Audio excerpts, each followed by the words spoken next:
Bonjour, je suis Corinne de Marcy, chercheure spécialisée dans les processus d'apprentissage. Vous vous dites peut-être qu'il n'est pas nécessaire de faire entrer dans votre tête ce que vous pouvez trouver sans effort avec votre smartphone. Peut-être. Mais quelle chance avez-vous de trouver la bonne information sur un sujet que vous ne connaissez pas du tout? Par exemple, si le professeur documentaliste vous fait chercher une peinture de Poussin, vous risquez de trouver ça. Si vous n'avez jamais entendu dire que Nicolas Poussin était un peintre. Et vous n'aurez aucun moyen d'évaluer la validité de ce que vous avez trouvé, puisque le cerveau compare les informations nouvelles à celles qu'il connaît déjà. Au final, vous vous serez égaré sur de fausses pistes et vous aurez perdu beaucoup plus de temps que si vous aviez retenu quelques informations sur le sujet. Alors évidemment, la mémoire nous joue parfois des tours. Vous avez tous déjà mémorisé des choses sans le vouloir, sans le savoir, ni même en avoir besoin. C'est le cas des chansons, des publicités ou des paroles blessantes que l'on préférerait oublier. Et inversement, notre cerveau est aussi programmé pour oublier. Heureusement, imaginez que vous ayez encore en tête tous les repas de votre vie. Pas très appétissant. Mais parfois, le cerveau efface aussi ce qu'on aimerait garder. En fait, mémoriser, c'est lutter contre l'oubli. L'idéal, ce serait de mémoriser ce qu'on veut, quand on veut. Et ça, tout le monde peut le faire. Pour ça, vous avez besoin de deux choses. Savoir comment fonctionne votre mémoire pour en avoir le mode d'emploi. Et mettre en place des stratégies personnelles de mémorisation. Alors, comment ça marche ? Imaginons que vous ayez une nouvelle recette de cuisine à préparer. Vous regardez les consignes dans un livre de cuisine, vous lisez une étape, la mémorisez, la réalisez et passez à la suivante. Ça, c'est la mémoire de travail. Elle peut stocker environ 7 choses, pendant une courte durée, le temps de réaliser une activité. C'est pour ça que vous gardez le livre ouvert le temps de la recette.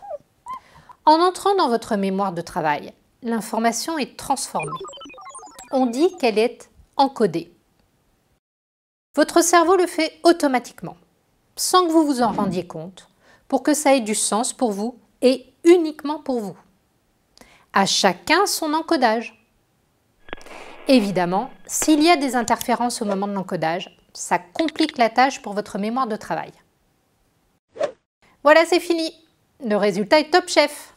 Et vous voulez vous souvenir de cette recette?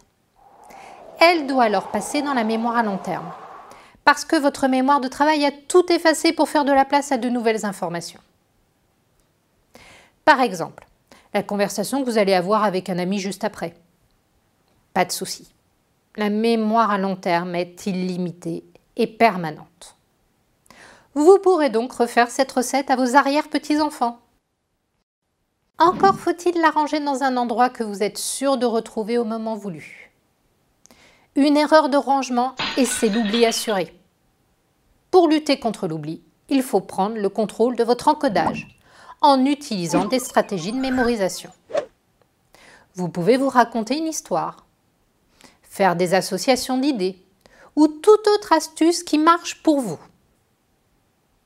Évidemment, c'est plus efficace si on y met de l'envie, du plaisir. Vous pouvez le décider, c'est un état d'esprit. Ça, c'est mémoriser. Et seulement mémoriser. Apprendre, c'est beaucoup plus de choses. Mémoriser une recette ou apprendre à cuisiner, ce n'est pas du tout pareil. Cuisiner, c'est comprendre chaque étape pour les améliorer ou en inventer. C'est pareil en cours. On mémorise une leçon pour la restituer à l'identique dans le même contexte. On apprend une leçon pour utiliser ses connaissances dans un autre contexte et résoudre un nouveau problème.